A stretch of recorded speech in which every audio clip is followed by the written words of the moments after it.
Aloha and welcome, everyone. As you come into the room and get settled in this digital space, if you wouldn't mind putting your water and earth into the chat so that we know where you are coming from.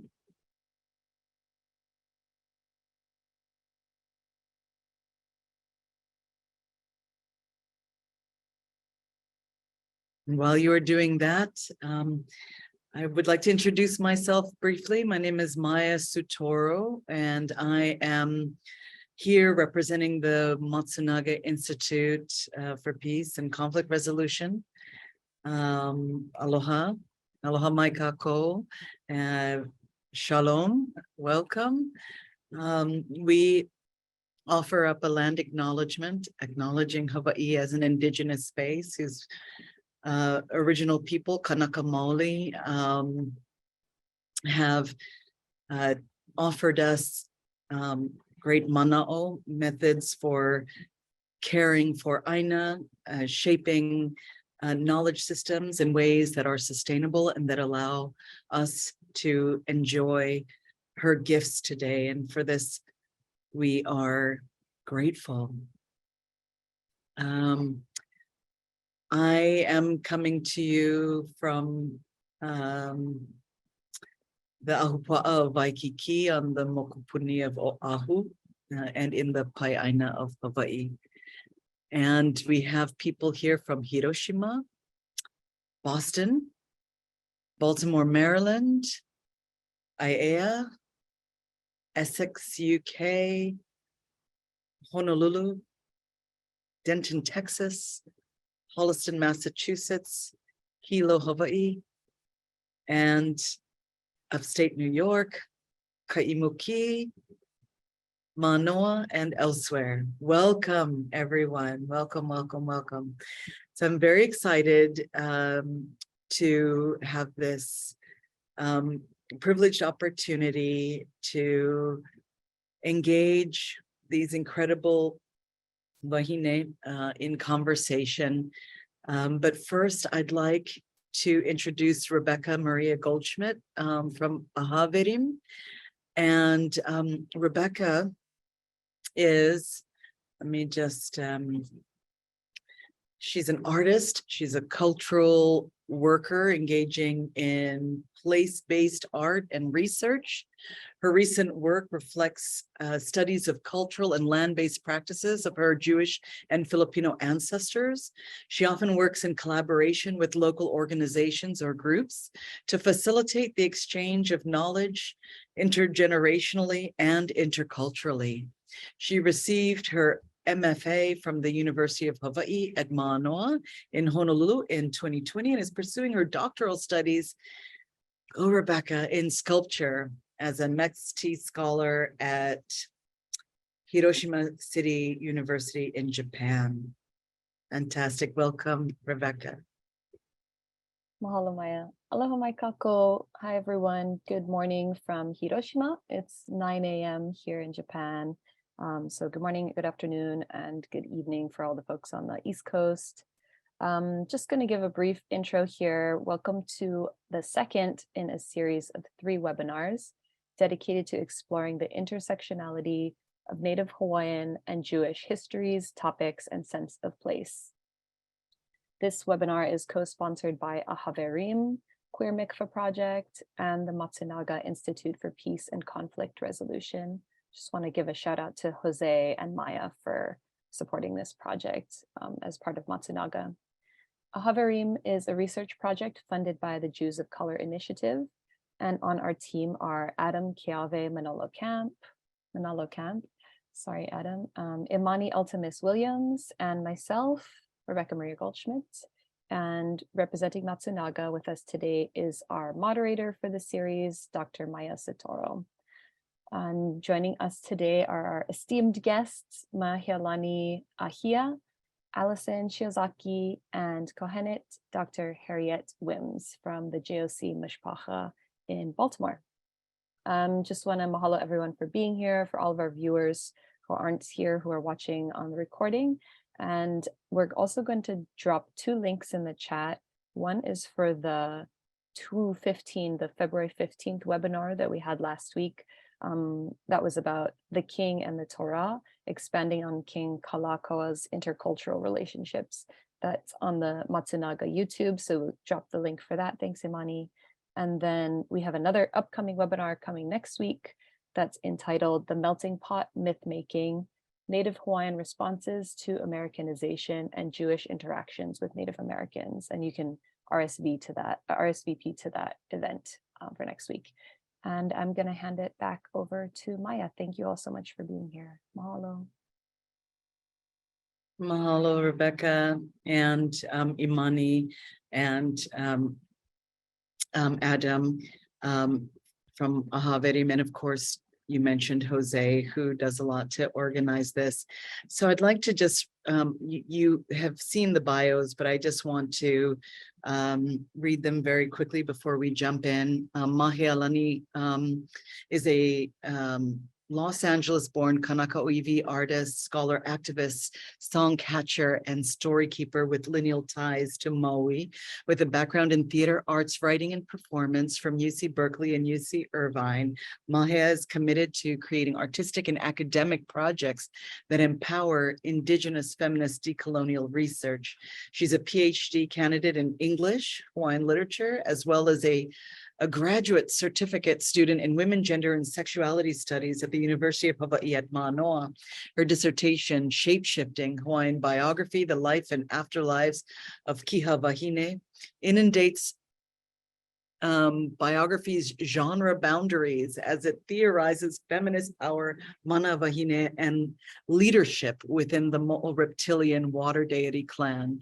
This sounds fascinating. She is a founding member of the Puʻuhuluhulu University at Mauna Kea and co-organizer for the Mauna Kea Syllabus Project. Welcome, Māhealani.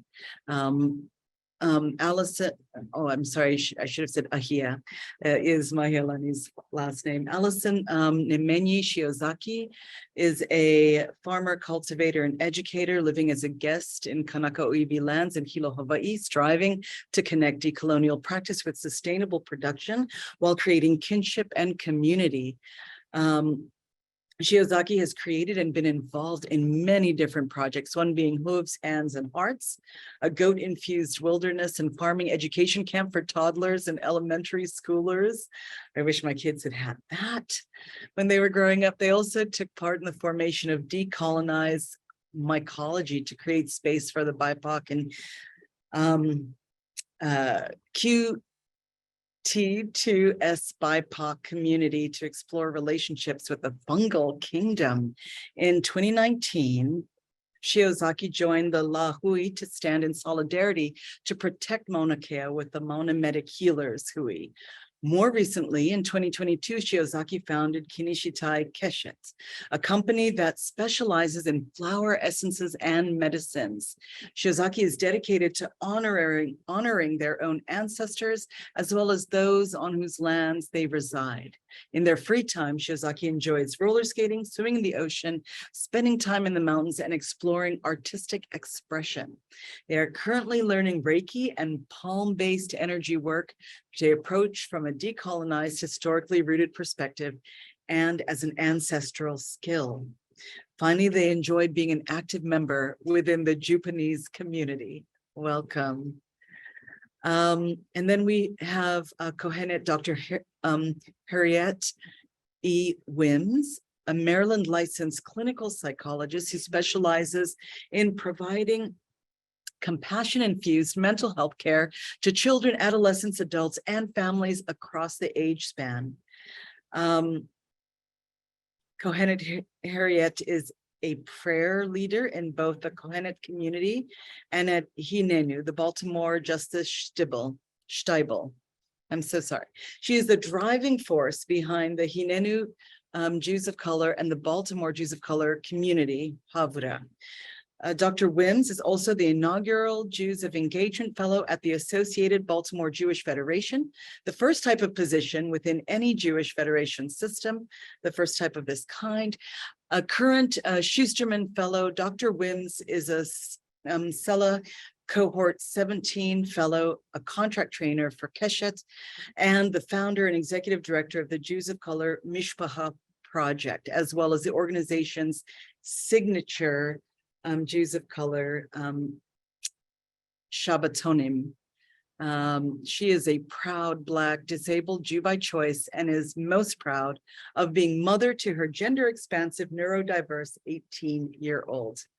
And the Jews of Color Mishpacha Project wants to be a hub of learning, convening, and growth for JOC individuals, communities, and Jewish institutions. They offer workshops, advocacy, outreach, and gathering spaces for Jewish people of color and their families, allies, and accomplices. So we have a beautiful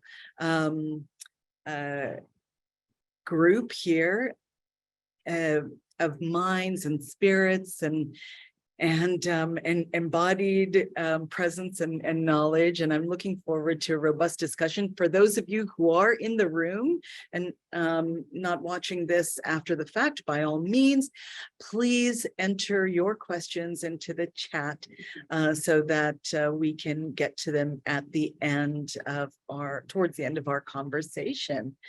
Mahalo. So the first question that I have is, can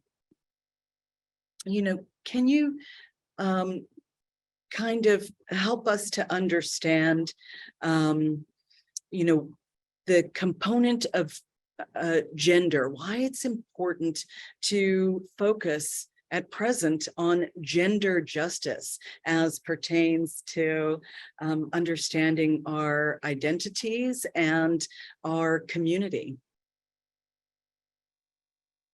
This question I would love for Māhealani to answer first, and then perhaps the other panelists can chime in.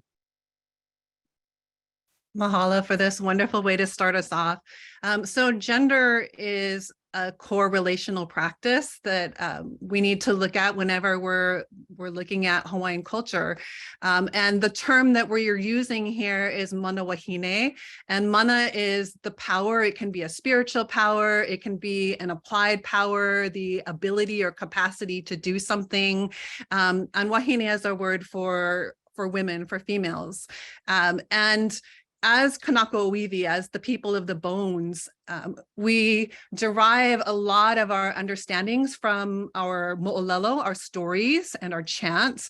And our origin stories start with the beginning of the world in Po, which is sort of like a deep, dark womb, if you will, because we've got this vale slime that, that creation comes and emerges out of. And so we have these definite gendered female images at the beginning. Also a lot of work that I do around queer roots of the kumulipo and how this is actually a non-female, non-gendered or non-binary gendered kind of emergence of life. And so looking to our original stories, we're looking at gender from the beginning of creation and all of the different forms that come out of our kumulipo chant, our origin chant, reveals a mana mahu, all of these different non-binary forms of life, like kalo and different types of fishes, and our very first form, the polyp. So all of these forms have gendered stories. A lot of them are glossed as female and female power. And one of the things that we get from mana wahine when we're looking at the study of women and gender, we as Kānaka ʻiwi look to these ancestral stories for templates, for models of behavior, for the power that we have inherited. For most of the stories in our creation start with female characters, and we look to our ancient deities, our akua, for these different models. And with colonization came a suppression of all of these stories. So when we're looking at an intersectional or a feminist reading of all of these ancestral stories, we immediately notice that the stories were mostly collected by white men. And so our female stories basically were pushed underground and kept within different personal lineages, family lineages. And so in order to reclaim our power today, it's really essential for us to look back at these original forms of mana, of these original forms of power that we have always had and carry embodied in us. And so the historical trauma that comes with living through colonization is something that's really critical to examine for us now. And so looking at mana wahine means to reclaim all of these different ancestral stories and ways of relating to each other. So our pilina, pili means to stick. So those things that stick to us, that bind us together.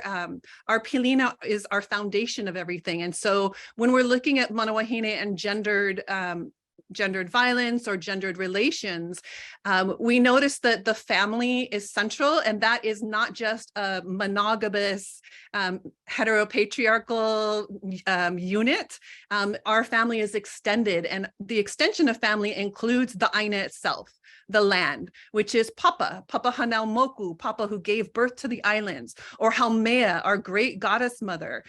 It's also Pele, our deity for fire and volcano. So we're constantly aware of our relationship to the female elements every time we walk on the ground, every time we breathe in the air.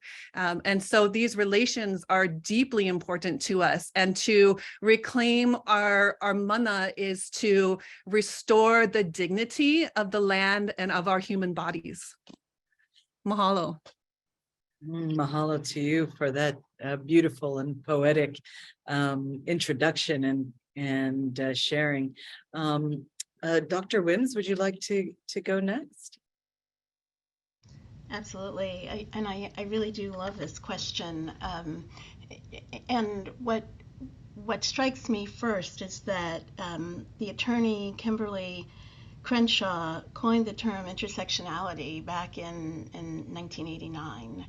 And what she was saying is that if she was looking at the experiences of Black women, that there was an intersection of challenge, and that Black women were being seen in the context of women who, within that particular work that she was doing, were mostly white, and that if we were looking at Black women in the context of their Blackness, that many of the other people in that context were men.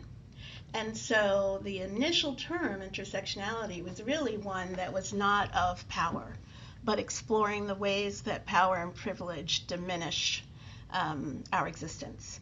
And what I love is that here we are 24 years later, and intersectionality is also such a powerful term that is so robust. So that's my first thought.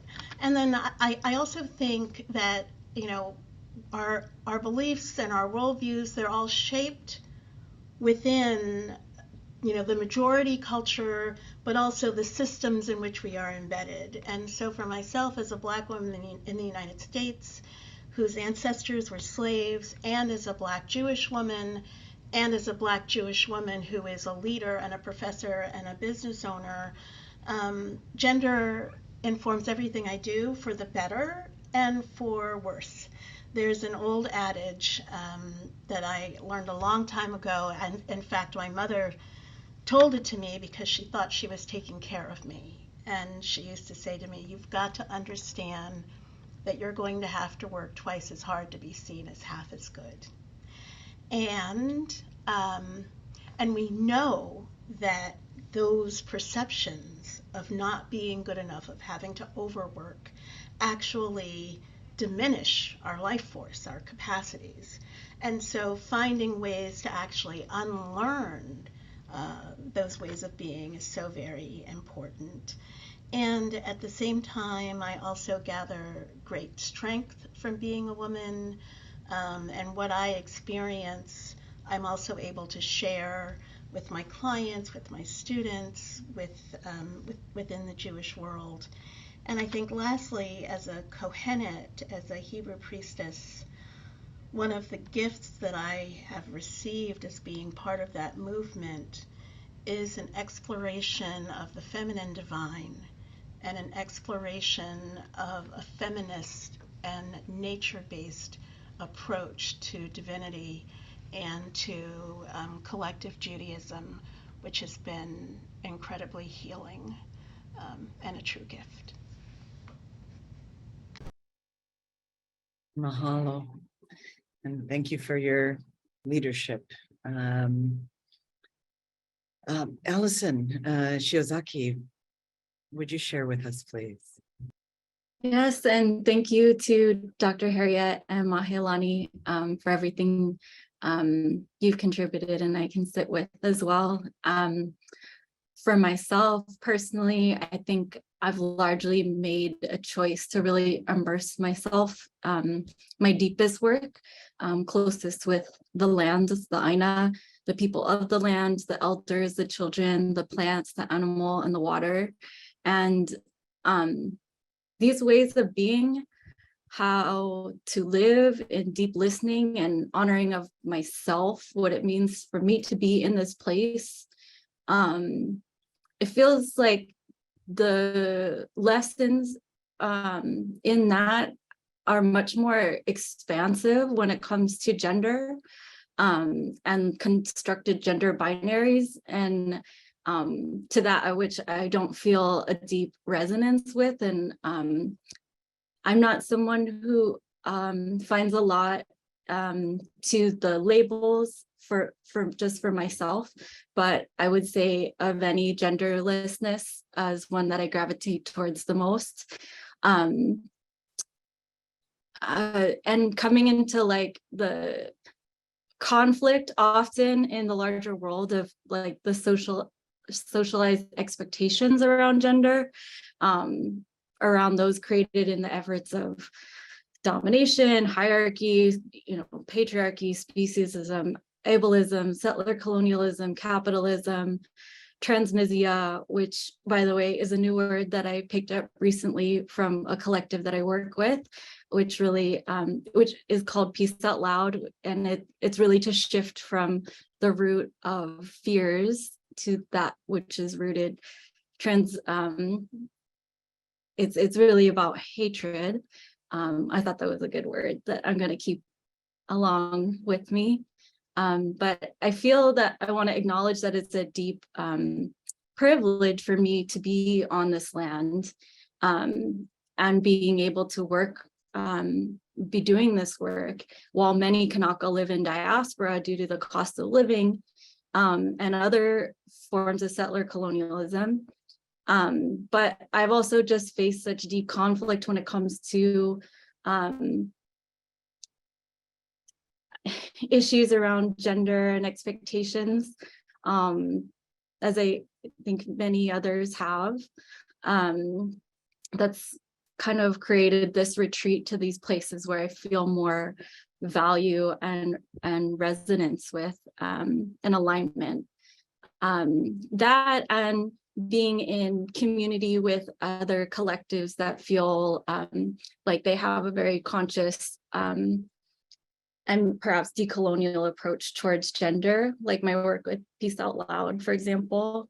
And while I personally don't strongly identify with womanhood, and maybe it's more colonized in patriarchal form, I would just like to also acknowledge that a lot of the just like deep work that I see specifically around solidarity with other communities and seeing specifically Black and Indigenous women coming into doing this amazing work as leaders feels very poignant and significant, whether that's from Run for Salmon, preserving Ohlone land where I grew up in the Bay Area, and up on the Mauna, which is also where I happened to meet Māhealani's sister Noelani, who I'm just always in awe of, and just have been deeply, profoundly impacted by how these women have really brought leadership and care in ways that feel deeply counter to a more patriarchal,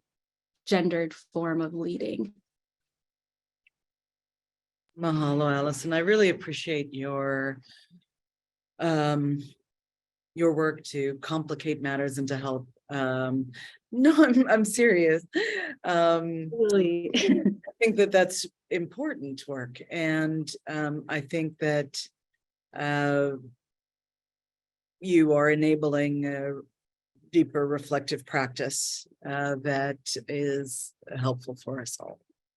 I would like to ask Māhealani to please perhaps share some stories or specific issues perhaps faced by Kānaka Maoli women that you would like to highlight, and maybe what do those issues and the stories around them, what do they teach us? One of the most important stories that I've been working on lately is the story of Papa and Wakea, and that is our Sky Father and our Earth Mother, and they came together, and that is what Mauna Kea is known for, is, you know, we hear Mauna Kea, although the interesting gender thing there is the Mauna itself is actually Mama. We call her Mama Mauna because the earth is, the land is actually female. And with this story, we find really our first example in Hawaiian feminisms of a bit of patriarchy there and deception. I liken it to the Me Too movement for gender justice. So Papa and Wakea come together and have a child, hoʻohoaloha, and Wakea desires his daughter, and together with his priest, Komoava, they create an entire aikapu religious system. So it's religious and political, and we inherited even tenets of that still today. So when we're thinking of reviving kapu practices, we have to be very careful that we don't revive everything, including this gendered violence in our story.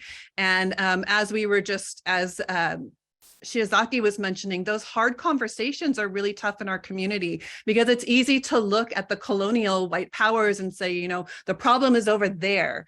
But what happens when the problem is actually within our own community, when we actually have examples within our own community? So some of my work on Mauna Kea was to create a group along with my sister and Kahala Johnson and some other folks when we created an aha kia aloha, which is a group that came together and created protocols in solidarity with some of our Standing Rock sisters who came to advise us because they had gendered and sexual violence examples on their mountain or in their stand. And so by building solidarity and learning from them and how they dealt with it, we were able to create protocols to help our women on the Mauna who were experiencing gendered and sexual violence. So looking at our ancestral stories and looking for models of how to deal with it or how it wasn't dealt with and how we need to today is really important. So gendered and sexual violence against women is probably the most important thing in my work right now. I also teach at UH Manoa in the Women and Gendered Sexuality Studies department. I teach Indigenous feminisms. And so in this work, I was very, very pleased that this last year, at the end of 2022, the Missing and Murdered Native Hawaiian Women and Girls report just came out. And that is the first time that we've actually collected statistics. The report admittedly states that there's a lot more work to be done because it's difficult for us to even know how many folks need to be counted because most gendered and sexual violence folks who experience this do not come forward with their stories in a public way. And so it will be a difficult, long road of collecting that and finding ways to help healing. But it's really important that we know that like 10% of the Hawaiian population identifies as Kānaka Maoli Wāhine, and half of those are children under 18. So if we're looking at intersectionality and how we help a woman's issue, a Kanaka ʻŌiwi Wāhine issue, we have to be looking at the least or at the most marginalized voices, right? We need to elevate those voices that have the most categories against them, right? All the checks against them. Not only are we women, but we're women of color. We're women of color with historical trauma. We're women of color with historical trauma living in a highly militarized, most militarized area under an occupation, a military occupation. And we've experienced colonialism of the mind, even if it's not a legality, we've experienced it in our bodies. And so trying to do this decolonial work in gendered and sexual violence is really one of my most important things right now. The second issue to balance that I wanted to bring up is our traditional Hawaiian birthing practices and what we call palekeki, which are our traditional Hawaiian midwives, because this is where we bring our new life into the world. And there's been lots of legislation over the last 10 years to try and force traditionally trained, lineage trained Kānaka Maoli women who birth babies to force them to be accredited by a national system where we don't actually offer any programs here in the islands. They'd have to go to the continent, an extremely expensive venture to do for someone else to tell them they can do what they've been doing for 40 years. And so I'm very passionate about that issue as well, because our midwifing practices set a precedence when we're trying to allow a medical system to tell us what's allowed legally to do and protection. When we think about it, our Kanaka ways are way more caring. They're collective. They involve the entire ohana. It's not just the mother who's giving birth. It's often all the cousins and aunties and children and partners that go with the birthing practices. It's all of our traditional medicines and herbs and kapukai in the sea and our relational practices of ho'oponopono before having a baby. So bringing our children into the world and then creating safety for our wahine and our keiki to be thriving instead of just surviving in a colonized area. Those are two of the things I really wanted to highlight today. Mahalo. That's really key. Thank you for enabling us to focus on these two things. And I know that there is movement building and efforts to really shift the policy and to protect. And your story helps us to understand why that's important.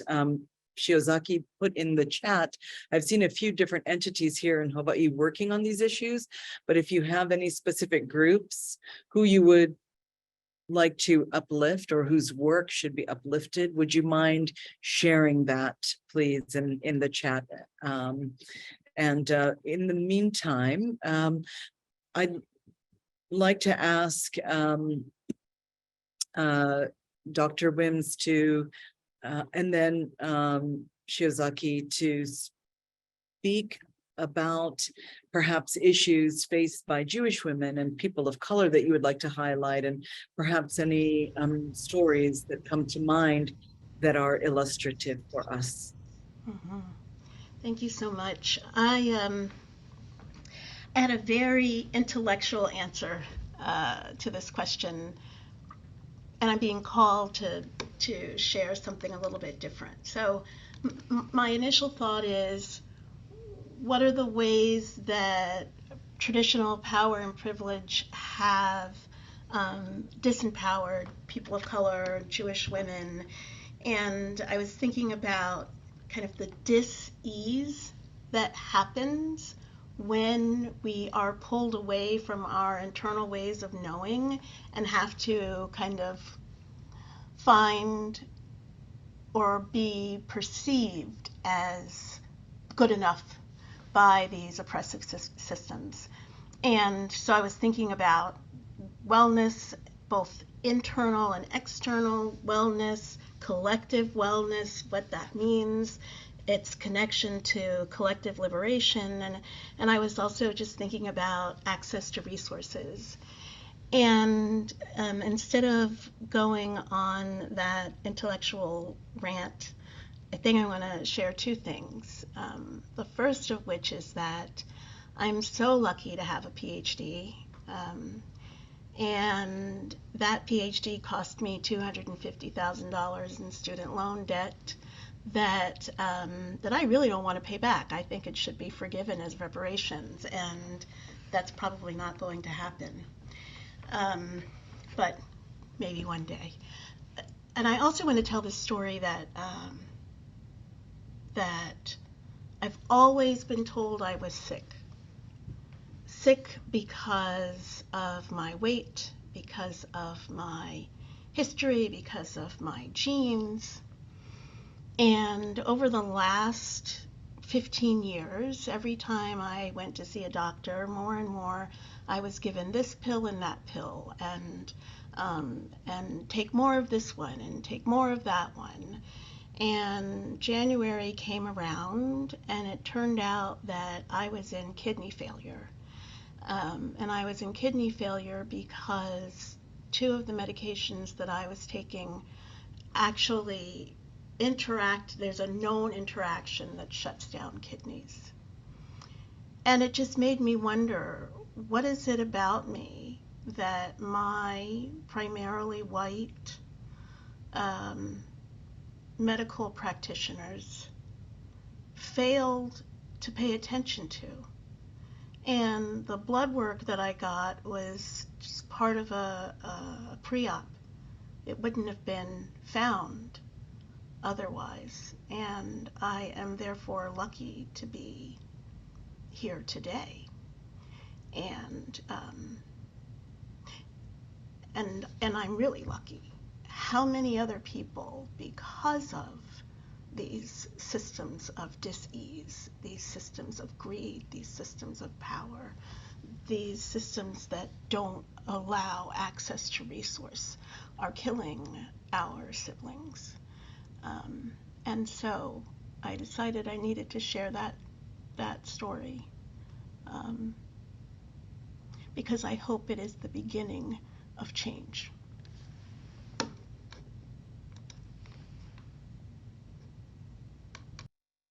Mahalo, and you are highlighting the intersectionality of which you spoke earlier, right? In terms of, we must look at language, we must look at mindset, embodied social justice, thematic solutions, and intergenerational issues, and reparations and public health. It's all sort of connected, isn't it? So mahalo for that, for highlighting that. Allison, would you please share? Thank you. So I've been sitting with this question and trying to decide how to go about answering this. And I suppose it's deeply personal, and speaking for myself as a Japanese and Jewish person, which is specific to being a Jewish person of color, the histories that my family has been through with regards to like illegal incarceration of my grandparents on my dad's side, and sort of these, especially within that that Japanese ancestry, there was a lot of like suppressing, like not having conversations around this deep trauma. But as a very like, with a sensitive person, I felt those traumas that were not discussed, and had to come around to figuring out what was that about. And also being a Jewish person of color, there's ways in which I'm not read as a Jewish person in the room, and ways in which I and that can show up in many ways, but sometimes that's like hearing words of anti-Jewish oppression with the thought that I am, there's not a Jewish person there. And, and in recent years in particular, though these things have not gone away in the history of the United States, but deep anti-Asian hate. And, you know, in the last couple of years, I've had this really beautiful experience. Some of the people in this room are a part of that group, of a group that's specifically Jewish and Japanese, or Japanese, if you will. And it's been a really profound experience, I would say, for so many of us in that group, because aside from our siblings, like, we largely didn't have anyone to talk about these things with. Well, we have like varied experiences within that. But there's like something deeply healing in being a part of this group and being able to understand and give voice to these different experiences that we've had, and integrating these identities. And also, I want to follow that thought with a book by Sharon Chang called Hapa Tales and Other Lies, which is about how the term hapa, for those of you who are familiar, is an appropriated Alelo word from Native Hawaiian language. And it's come to mean like Asian and, or mixed with something, but understanding its roots. I attended a conference in Oakland that the author was there and moderated, that was really a calling in of Kanaka for people who have these different parts of the community come in throughout the history of the Hawaiian Kingdom, and that those are still Hawaiian and Kanaka specifically. And there's points at which we could talk about blood quantum too as a colonial project. But I bring these in at this time just to say, like, there's also, it's in my work and in life in general, just to bring in like love and tenderness for oneself in the particular traumas that our families have been through, and understand how when we, and it really intersectionality, when myself, for example, have moved to this place of Hawaii, myself with you know, ancestry of Japan and Ashkenazi Jewry, while my particular family may not have, are not like rich landowning people here, I also understand that some of the reasons why I feel like really seen here are also privileges, because a lot of the, say, legislature are Japanese.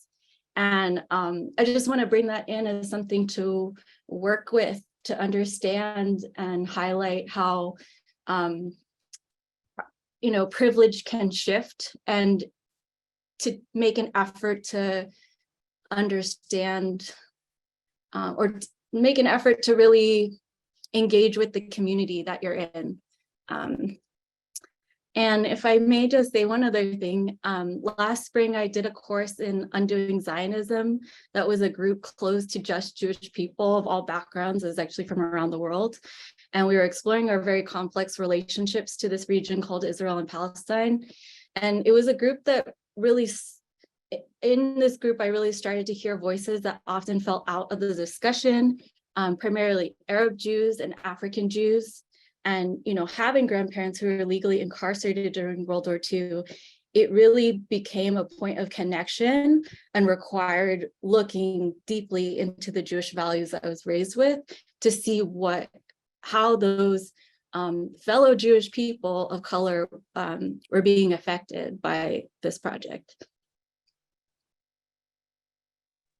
Thank you for your heartful sharing and your awareness of position and relative privilege, and you're clearly reveals that you are listening deeply and seeking justice, even in sort of daily interactions. I appreciate what you have shared with us.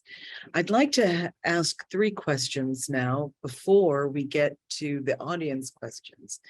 And feel free, any of you, to respond. The first question is, what are ways that we can build increased intersectionality and hold space and nourish that deep listening between Kānaka Maoli and Jewish people of color in a better, more powerful or more productive way?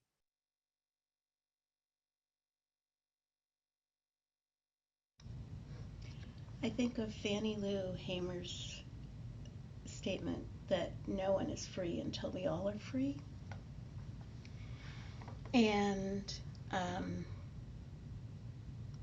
I think that that's profound. It's not trite. It's not lip service. It's deep truth. And so for me, it means constantly thinking beyond what is right in front of me, beyond even what is the interaction between me and one other person, for example, in a therapy room, but really, what does collective liberation really mean?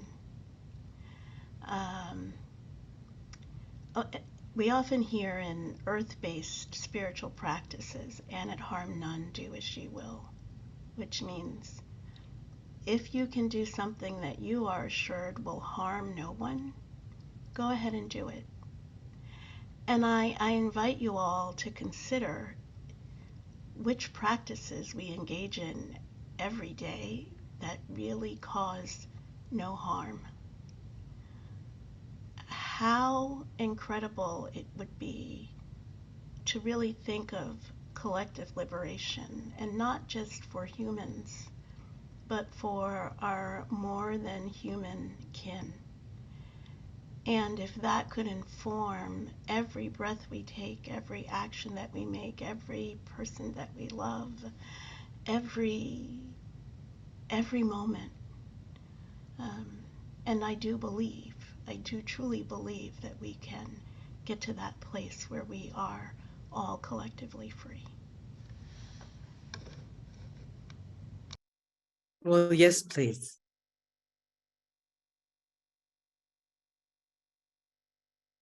Would anyone else like to comment? That was so beautiful. So beautiful and poetic. I wanted to add into that the collective liberation of the collective breath, because our word for liberation and sovereignty is Ea. And Ea is also a word for breath. It's a word for rising. We all rise together. We breathe together. When we chant together or sing together, Ea is also the word for melody. So when you put an Ea to a chant, you give it a specific tone, a specific mood to the words that you're speaking. And so when we really think about breathing together, breathing in and out, breathing with the trees who, our green relatives who actually give their oxygen and, help recycle all of the carbon dioxide that we emit, right? So in this reciprocity, this collective breath is our liberation. I also like to think in terms of a metaphor of the piko. So the piko is our umbilical connection. It's our umbilical connection to the land, our umbilical connection to our mother, to each other. And this connection leads us to what we call na'au knowledge. So it's that gut center where our belly button is. And if I really do believe if we move from that, from our intuition, from our gut knowledge, then we're going to be pono. We're going to make the right decisions. We're going to do things that cause no harm, because we're going to literally have an embodied response if we start to act out of alignment.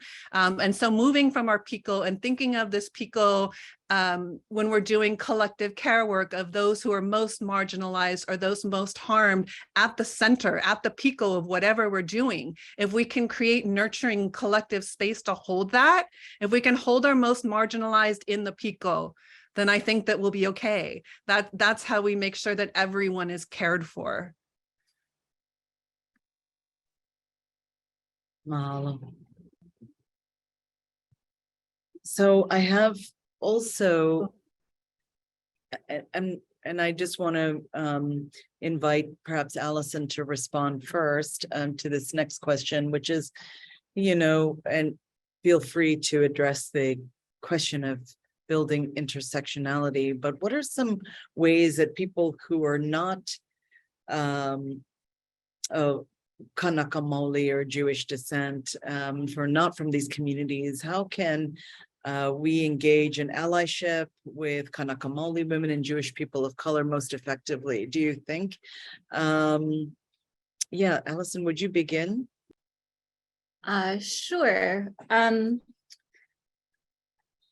Well, if I may sort of circle back to the prior question before I do answer this question, I would just like to really appreciate the two elements brought in by Māhealani and Dr. Harriette, and it brings in the foundation that I've learned recently on Reiki and the breath, and also just remembering connection to all living beings, including our water as well, which has memory, which has ties. And so maybe these two questions then connect in this way, but I would like to bring in the point of militarism, militarism that affects all living beings on this planet, the US military being the worst point source polluter in the world, which is saying a lot because there's a lot of pollution happening. And yet, especially here in Hawaii, that means kapukahi, Red Hill. For those of you on this call who aren't aware, the military has polluted water and has not cleaned it up. These are part and parcel of the way the military behaves. That means hoʻohoaloha training area on this island, Mauna Kea, and using depleted uranium that poisons the air, the land, the water, as well as RIMPAC, which affects all our non-human relatives in the ocean, which connects us all as well. And that means Haleakala, which was recently poisoned as well by the military. And so I just also want to ask or voice a point of solidarity that there should be no new leases for the US military, which are being up for review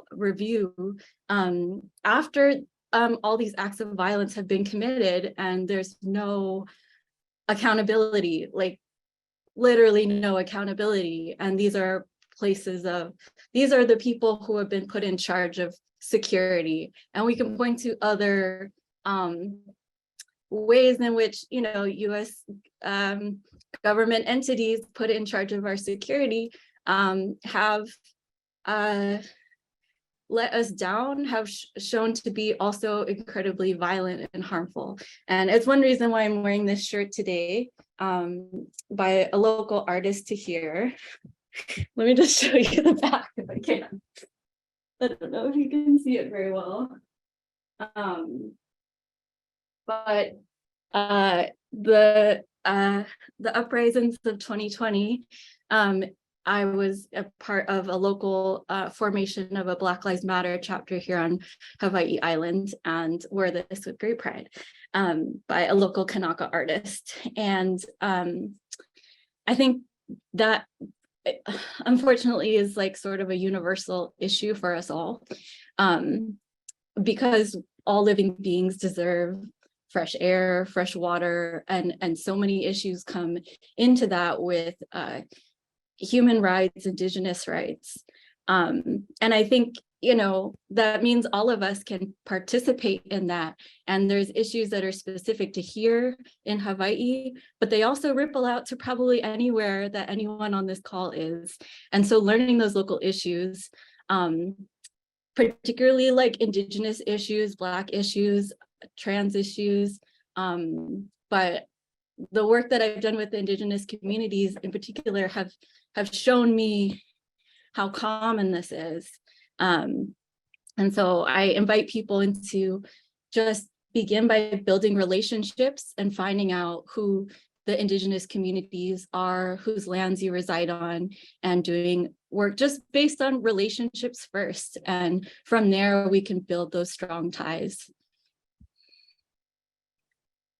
Mahalo for those passionate recommendations. Dr. Harriette and Māhealani, would you like to add anything to the question of what others should be doing? I'll just say quickly that allyship is earned. So finding ways to do work that centers those most oppressed, as we've heard before. And I also think that that we also, I say often that during COVID, all of a sudden, the white Jews that I'd been spending a lot of time with figured out that I was Black. And then, all of a sudden, I became a DEI expert, no longer a psychologist. And what followed was what I saw over and over again, is Jews of color having to bring out our trauma and sort of traipse it around to make change happen. And I think being an ally means not having to make people relive their trauma, to believe them and support them.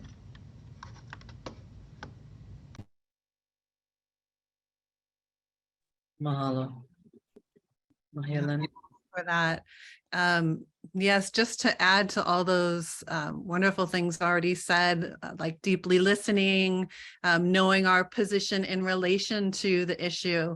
So we call that finding our kuleana, or finding our responsibility. And we do that in an intersectional way. So the closer you are to the piko, the more responsibility you would have to an issue. So for instance, this is the island of your birth. If you are Kanaka, then you'll have more of a responsibility to an issue. If you come from a water family, you know, if you're a fisherman or a canoe paddler or a surfer, then you're going to have kuleana to water issues. And finding your kuleana in those ways means knowing how close you are to the piko, and knowing when you're not that close, how to build that relationality to those who are. So sometimes you need to step back, and sometimes you really need to step up. And so I call on my my ʻŌiwi families to really think about, how do we make kuleana for those here in our ʻāina, without, as Dr. Harriette said, asking the Kanaka to do all the work, right? You need to do your own homework first.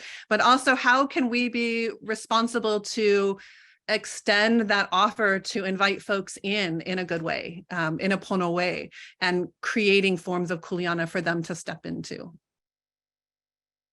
Mahalo. So the final question before we get to audience questions, and please, audience, add your questions in chat if you haven't already. My final question is whether on the Mauna as medics in clinical psychology, or through the art of mo'olelo or Hawaiian storytelling, healing and medicine are threads throughout each of your practices. So can you share a little more about what role medicine and healing play in your work, and what you have seen to be effective in the way of tools for personal and community wellness? Again, throwing that out to anyone who wants to step in. I'll go ahead and start. So one of the most beautiful things that started on the Mauna was started by my sister, Noelani. And she started in the Hale Wāhine, which was the women's tent, appropriate enough. We had sessions called Hale kūkākūkā, and that was talking story with each other. And I really believe that when we share our own personal stories in the most vulnerable way, that's how we build intimacy and trust with each other. And when we can be courageous enough to create these brave spaces where we can really have those deep, hard conversations about what it's like to live under colonialism, what it's like to have all these different intersections of identity and authenticity, you know, those of us who were born away from the homeland, you know, as diasporic Kanaka, those of us who are fair-skinned, who may not look Hawaiian enough, or those who do or do not speak the language. All of these different intersections come into play with how we relate to each other. And when we have spaces to have the hard conversations about anti-Blackness in our own communities, about anti-Semitism in our own communities, how do we have those hard conversations if we're not willing to really dig deeply and share spaces like these? So I do believe that the personal storytelling is where the healing happens. I second that completely. So beautifully said. And a large part of my work is working with the LGBTQ plus community and being able to tell a story in a place of affirmation and empowerment, I believe truly changes the body. It changes DNA. I remember reading Citizen, and I can't remember the name of the woman who wrote that. Powerful book, and her talking about cell death happens more quickly among people who are experiencing, Claudia Ranth, that's right, that cell death happens more quickly among people who are marginalized by systems of power. So our stress is literally killing us. And if we can tell stories to ourselves, to our children, to our elders, to our trees, to our water, stories of our collectedness, stories of our hope, I think then we can truly live and live long.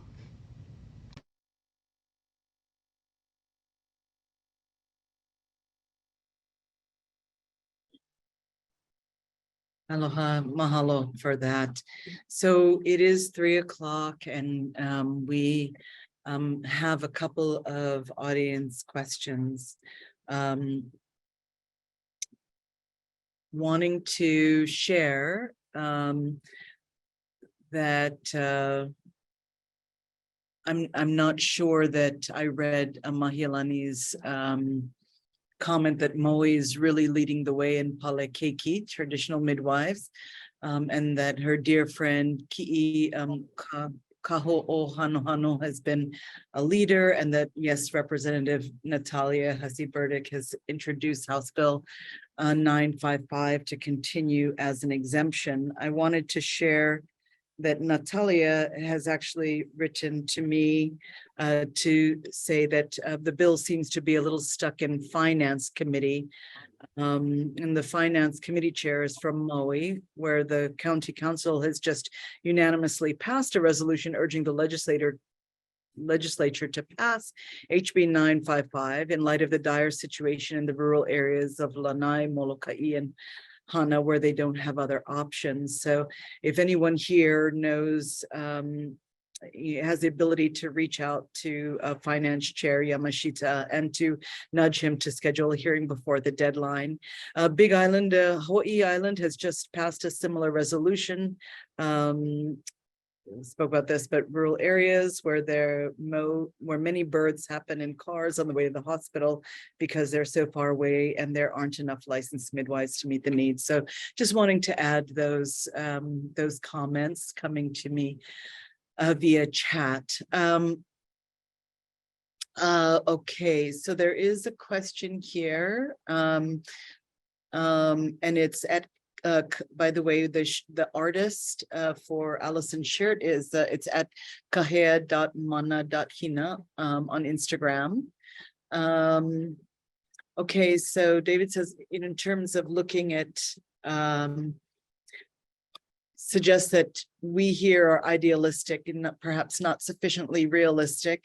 And there is a bit of an echo chamber, he argues here, where we agree with one another, but the people who need to hear this wouldn't be interested in these topics. And so he is asking about dialogue with other people who don't agree. How is that done? Doesn't matter the topic. And so would anyone like to speak to that?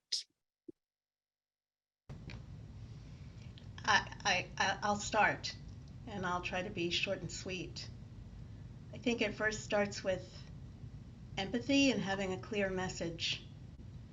I spend a lot of time also talking to folks who don't understand my background or perspective and don't know why. I have people say to me, a Jews of color engagement fellow, how many Jews of color are there anyway? And I have to learn how to say, I've learned how to say, wow, you're really confused about whether or not resources should go to something like this. Let's have a conversation about it. I also think that this isn't so much an echo chamber as it is a call for change. And that some of these very voices have been silenced over and over and over again. How powerful it is for me to hear other people speaking my language, people I've never met. And so I will lift that up as the true magic.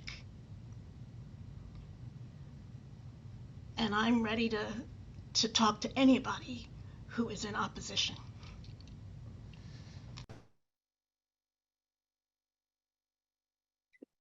I thank you so much, Dr. Harriette. And I think even just this group that's been formed, AHAverim, if it wasn't explained on this particular call, we've talked about it at the prior one, comes from two words, two cultures. Aha, from an Alelo word, a Hawaiian word for gathering, and Haverim for friendship in Hebrew. And I think that that is a really poignant foundation for all of this work, is just building relationships, coming into family and deep friendship so that we can have these conversations. And I find that in my life here in Hawaii, for example, coming into a hine family here, hine is I'm sure Māhealani could speak to it even more deeply than I could, but it was really profoundly impacted me to learn of this practice of adopting one another into each other's families, and Adam too, and just what that looks like. And I have many great differences with my hine family, and also like such deep love. And we dance through the nuance of all these things together and learn from each other, coming from very different backgrounds. And I also would just say, like, creating networks of care too in the work that I do. With that last question too, I had a Kumu Dane Silva, who I really only worked with him for about a year, and was deeply impacted by this person who had so much knowledge, just a treasure, and also the kapuna, the elders I know of this place that are just living treasures who have so much to share with us. And doing the work of care, and creating medicines, and just being able to look out for those who are in our circles too, starting with ourselves, starting with our inner circles, and working out from there, and making sure that everyone is situated closest to us is a really strong kind of tie. Thank you so much, Allison. Also, Shiozaki's adds, they add that if anyone would like to connect with the Japanese project, you can email their friend Carmel Tanaka at Carmelia Tanaka. Yeah. Carmelia Tanaka at gmail.com, or at the Japanese Project on Instagram. So by all means do that, and increase the ohana and the reach. So I have a message that has come to me via chat that just sort of asked you, and I think it's a great way to close if we can go around to all three panelists to talk about at this point. So the question is, Sorry, I have to find it. Okay, the question is, at this point, do you folks feel optimistic about the project of building social justice here in Hawaii and around the world? And if so, what makes you feel optimistic?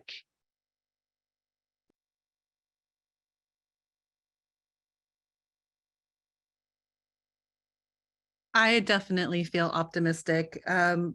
One of the things that gives me an index for this optimism was being on Mauna Kea. I lived up there for 8 months, and we built an entire village, an empowerment zone. And not that there weren't problems, but what we learned is that we can work through the problems together. We did not all agree. We all had vastly different politics, different gendered expectations. There was toxic masculinity and heteropatriarchy and all the things that you would expect in any gigantic family reunion. You know, every family reunion is going to have family problems that are inherited for generations. And we had that embodied experience, but still we were able to offer free healthcare, free education, free childcare, free lodging, free food, you name it, we could provide it for ourselves, all by volunteer labor. You know, we created an entire university, and I created a hale Wāhine for women, and my partner created a hale mahu for our queer relatives. And we did that, the university, with $86. So if we could do that with $86 and offer 25 classes a day, I think that we can pretty much do anything. And that's not being unrealistic or being idealistic. It's saying, I have an index that it has been done. And so we can try different ways of reproducing certain things. So I do have hope because we're all here today.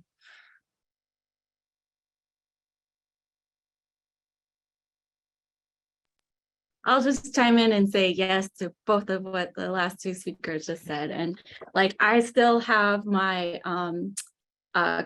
one piece of curriculum from the Puʻuhuluhulu University based on Hawaiian moon reading, moon phase reading, and clouds. And that was just profoundly, beautifully, just an experience where, I mean, I don't know, just so much work and love went into creating those spaces. And I mean, there was a trash system where people were sorting their trash into 9 different kinds of trash and doing gray water, and all of that just, you know, happened very organically. No one was telling people to do that. People came with that intention to take care of this place.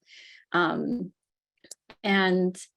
I don't know what it means to be optimistic. In a way, I kind of, maybe it's I don't know if it's sidestepping, but I know these things make me feel alive and feed me, and that I see there's such deep beauty and true connection in the work that is being done in these spaces that is just undeniable. And like, those are the sorts of things that we know create deep change. So let's just keep going. We read in Pirkei Avot that we don't have to do all of the work, but that does not preclude us from doing our part, right? So that's my truth. And I don't find it to be ideal. It's as old as our sages. Well, mahalo, everyone. I really appreciate this opportunity for what I call a washing of the eyes, right? It's a phrase that I use frequently in my own work. This notion, chuchimata, wash the eyes, is not, you know, it's an opportunity to see ourselves in this time differently, to see the pathway forward more clearly, to refresh our gaze, to see things from other people's perspectives, to see things from multiple perspectives, to you know, and to kind of enact our vision for a preferred future I am sorry if we did not get to answer your questions or your follow-up questions, but I am grateful for the community that is present in this room and for those who are part of the conversation after this conversation, and for the ongoing efforts of all of you. And I do hope that you will join us for our next session next week. Mahalo again, Rebecca, for putting that in the link. The Melting Pot, Myth-Making Native Hawaiian Responses to Americanization and Jewish Interactions with Native Americans. That will be March 1st. And we will see you then. And it is time to say aloha for now, and be well.